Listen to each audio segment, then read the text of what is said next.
আসসালামু আলাইকুম ভিউয়ার্স, আশা করি আপনারা যে যেখানে আছেন আলহামদুলিল্লাহ ভালো আছেন।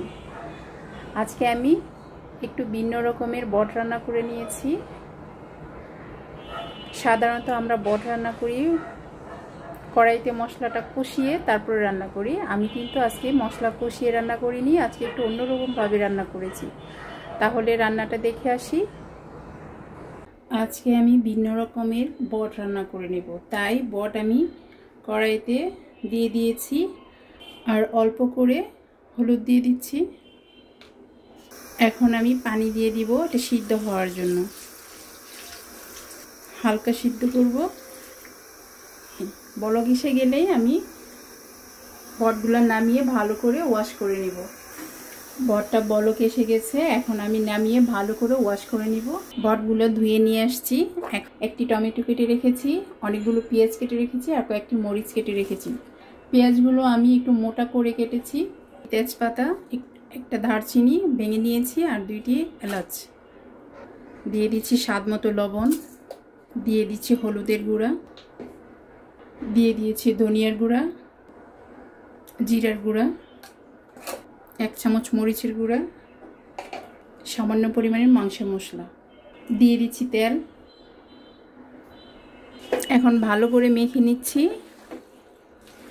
আর এইভাবে মেখে বটটা রান্না করলে খুবই টেস্টি হয়। এখন ঢাকনা দিয়ে দিচ্ছি। বলক এসে গেছে।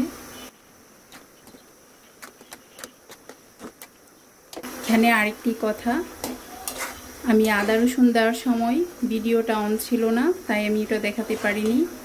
আপনারা অবশ্যই দিয়ে নেবেন। এই বট রান্নাটা এভাবে করে খেলে অনেক টেস্টি হয়।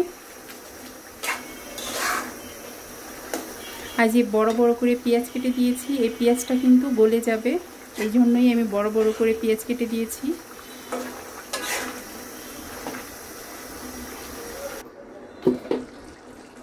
ঝোলটা অনেকটাই শুকিয়ে গেছে, একদম আমি এটাকে ঝোলের উপরেই ভাজা ভাজা করে নিব।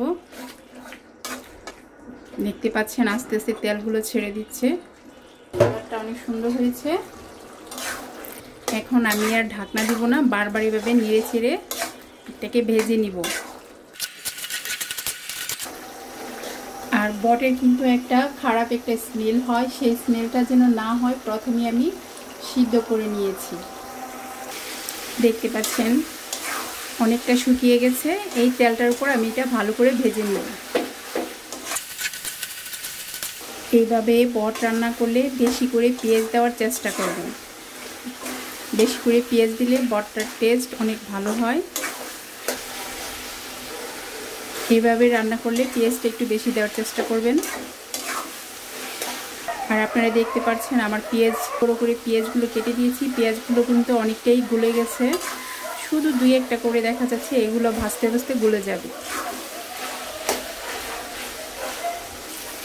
বট রান্নাটা একদম হয়ে গেছে, এখন আমি এটা নামিয়ে নিব।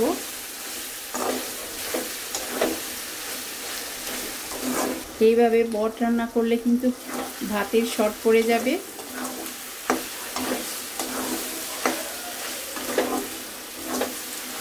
আর এই বটটা আপনি পরোটা, রুটি বা ভাত যে কোনো কিছু দিয়ে খেতে অনেক টেস্টি হয়ে থাকে।